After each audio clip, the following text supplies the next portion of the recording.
Where'd my music go? Where am... Oh... What even is Starclan? In warrior cats, they worship their warrior ancestors, generations of cats that came before them who can help them avoid disaster by sending signs and prophecies, and that's basically the only consistent thing about it. Starclan is basically cat heaven. It's where good cats go when... Oh, wait, did I say good cats? I mean... Starclan is where all clan cats go when they die and believe in it, unless they've somehow aligned themselves with the Dark Forest instead. Wait, but all of the cats in the Dark Forest are evil, you cry. But are all evil cats in the Dark Forest? Do you see any evil rogues in there? You ever notice that multiple questionably good cats are in Starclan? Or maybe the fact that there was a debate on if or not Cloudtail and Mothling will go to Starclan based entirely on their belief in it. If it is real and it's where good cats go when they die, why would it matter if the characters have faith in it or not? We've also got confirmation that other cats, regardless of clan status, go somewhere when they die. Starclan, and by extension the Dark Forest, are just places that clan cats go, and the Tribe of Endless Hunting is where the tribe cats go. We also know that somewhere outside of or around Starclan, the kitty pet Jake likes to hang out. So Starclan is just a group of dead clan cats all living together in a perfect borderless space utopia, and the Dark Forest is a starless, prey-free, horrible, murky, muddy place where people who don't like Starclan very much go. And then they die. Oh wait, did you think that these cats were going to have an eternal life up in paradise? No, they are slowly disintegrating as people forget them.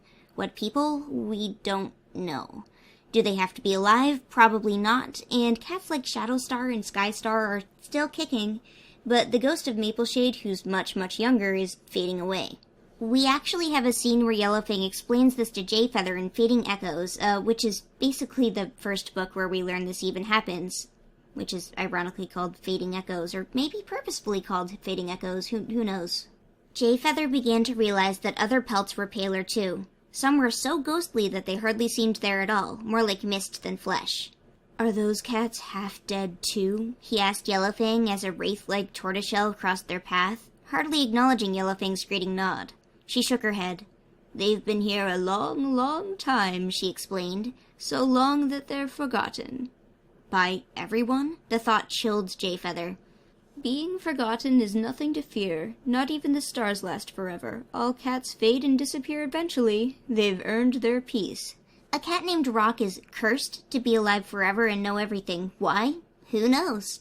But he is related to the clans, as he was part of the original group that became the tribe, which then became the clans. Yes, this does mean that the lake is the cat's ancestral homeland.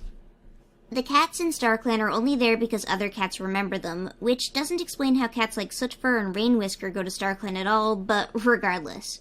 At one point, Rock comes up from his personal hell in the tunnels under the lake territory and yells at all the cats for remembering bad cats as if it's a good thing to just completely forget when horrible things happen. Apparently remembering anyone just keeps their ghost alive, and evidently, dead people remembering you works out fine too. So the cats who are fading away really have no excuse if they remember each other. In fact, it makes no sense whatsoever. Speaking of ghosts, there is also ghosts. Literal dead cats who just hang around and don't go to Starclan that nobody can see. Nobody except this one hippie named Tree. And then they go up to Starclan after they've finished their business or whatever, if they are clan cats, to fade away and die a second time. Why do cats die twice? Mystery. The dead cats are also seemingly on a lower level than Starclan, in a not quite dead yet sort of way, and you can probably obviously tell that this is based on other religions and isn't exactly too original to warrior cats, but I'm not going to go too far into it. Either way, this whole fading away thing was clearly not a plot point until Omen of the Stars. Up until that point, it was implied that cats in Starclan just live forever, if I remember correctly. I could be totally wrong, but I'm pretty sure the first time that they use the word fading to refer to a Starclan cat is in Fading Echoes. So, to recap, the warrior cat is born, the warrior cat dies, the warrior cat goes to Starclan, the warrior cat dies again, although very slowly unless somebody literally murders their ghost, which also can happen. Oops, I forgot to talk about them murdering their ghosts. Yeah, other ghosts can murder ghosts. Anyways, born, die again in Starclan, and then their spirit goes whoosh into the wind, forever gone, missing. And at that point, the cat is totally dead, never coming back. You see, we do this to get rid of extra love interests. So cats go to Starclan and they live out their lives as a dead version of their former self. Well, they live out their dead lives as a dead version of their former self. Sort of. Seemingly they can appear as young or as old as they've been, but kits will never grow up, barring a couple side exceptions. They just stay forever kittens despite having lived a really, really long time. While being dead in Starclan, they also hunt and eat, and while they likely don't die without food, the Dark Forest is devoid of food and full of skinny, stinky cats. In Starclan, all of the clan borders are gone, and in action, it's a disorganized mess of cats who are barely wiser than the cats that look up to them. They pass along prophecies, not because they see the future, but because they got them themselves. Most of the time. They also cover the moon with clouds, showing their disapproval. Do they always control the weather? Who knows? Who's in charge of the clouds? Who knows? Because Starclan apparently is working without any strict system of governing, especially in Omen of the Stars. When 3 cats gained superpowers, the cats in Starclan didn't know where they came from or specifically why, but Starclan knew that they were going to arrive. They also have the power to reincarnate cats. Well, maybe they do. Jayfeather, Dovewing, and Lionblaze, the previously mentioned 3 cats, are reincarnated cats from the past, but they're true reincarnations, and Starclan wasn't even responsible for them. Meanwhile, Cinderheart is a reincarnation of Cinderpelt. Sort of. They more so shoved Cinderpelt's soul into a newborn baby's body, haunting her with the strange ghosts of a former medicine cat. They later separate into 2 different cats, completely nonsensically. Starclan gives out prophecies, but the prophecies are usually very unhelpful, and any problem ends up solving itself with or without the prophecy foreshadowing it. The way that prophecy works in Warrior Cats is kinda strange to begin with, because there's literally never any unfulfilled ones. We never see a prophecy fail, and the series' greatest prophet, Goosefeather, has visions of the future that always come true no matter what he does or tries. So they see the future, and they give signs to pass along this future, but most of the time it's completely meaningless. It doesn't matter if or not they pass along the sign because everything's going to work out the same way anyways. Along with the fact that Starclan might have control over weather. Maybe. And they may or may not be able to, as of the most recent book, just call upon storms and rain or whatever. And it has to be them because the higher-powered cats couldn't possibly be focused so entirely on one lake full of cats, could it? The fact that cats with superpowers have been born into the specific group of cats to fight for them tends to make me think that it has to just be a group of really invested, somehow powerful ancestors. But it's also clearly Starclan themselves who have an investment in if or not all 5 clans are together, which honestly has always been sort of nonsensical. There's never really a good reason for the 5 clans to be separate or not, aside from, oh no, Starclan will punish us if we change. So, Starclan exists, and some sort of higher power exists that can properly reincarnate cats and give out superpowers, but this higher power is really, really super concerned with cats. In fact, it's implied to only be concerned with this one group of cats, even more so than it's concerned with their oldest still functioning settlement, the tribe.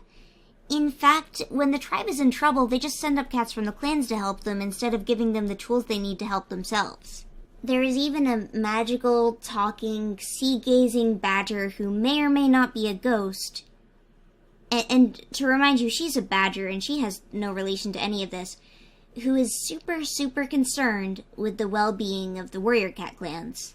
And if you think about it, this world, this fictional world, is absolutely filled with cats. Everywhere the characters go, there's cats and more cats. There's even cats that are shown to live in groups with their own separate ideals and beliefs, like the cats in the park from Riverstar's backstory, or the cats that Dovewing leaves to live with, leaves the clans to live with in Tigerheart's Shadow.